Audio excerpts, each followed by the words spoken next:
বাস চাপায় Bangladesh university of প্রফেশনালসের শিক্ষার্থী নিহতের ঘটনায় দ্বিতীয় দিনেও শিক্ষার্থীদের সড়ক অবরোধে স্থবির হয়ে পড়েছে রাজধানী ঢাকা। বেশিরভাগ রাস্তায় গণপরিবহন নেই বললেই চলে, প্রাইভেট কারও চলছে কম। শিক্ষার্থীরা বলছেন, দাবি আদায় না করে তারা ঘরে ফিরবেন না। এদিকে ঢাকা উত্তরের মেয়র আতিকুল ইসলাম জানিয়েছেন, শিক্ষার্থী চাপা দেওয়া সুপ্রভাত বাসের চালকের ভারী যান চালানোর লাইসেন্স ছিল না। হালকা যান চালানোর লাইসেন্স নিয়ে তিনি বাসের মতো ভারী যান চালাচ্ছিলেন।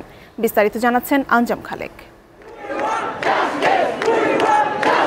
নিরাপদ সড়কের দাবিতে দ্বিতীয় দিনের মতো রাজধানীর প্রগতি সরণিতে বিইউপি, নর্থ সাউথ ছাড়াও বেশ কয়েকটি শিক্ষা প্রতিষ্ঠানের শিক্ষার্থীরা জড়ো হয়ে বিক্ষোভ শুরু করে। বুধবার সকাল 9টা থেকে তারা ক্লাস বর্জন করে আন্দোলনে নামে। পরে একে একে ধানমন্ডি, সায়েন্স ল্যাব, মিরপুর, রায়সাহেব বাজার, রামপুরা এবং ঢাকা মহাসড়ক সহ বিভিন্ন এলাকায় সড়ক অবরোধ করে শিক্ষার্থীরা।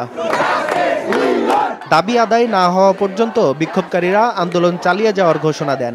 ফিটনেসবিহীন যে যানবাহনগুলো আছে সেগুলো যেন উঠায় দেওয়া হয়। বারবার আশ্বাস দিয়ে আমাদের আশাহত করা হচ্ছে।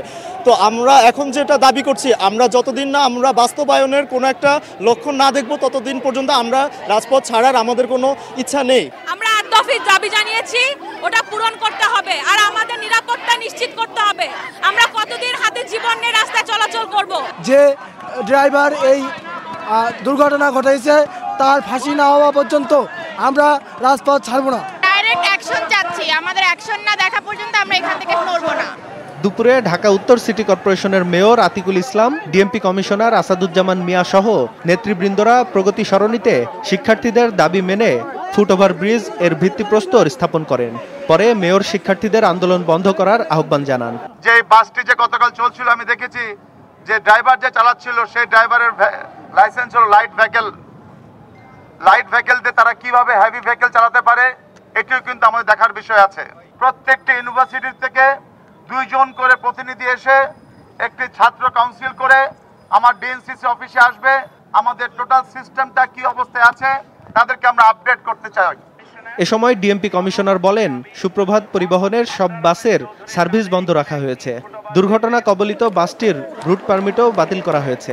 এই সুপ্রভাত বাসটির রেজিস্ট্রেশন, রুট পারমিট গতকাল তাৎক্ষণিকভাবে বাজেয়াপ্ত করা হয়েছে।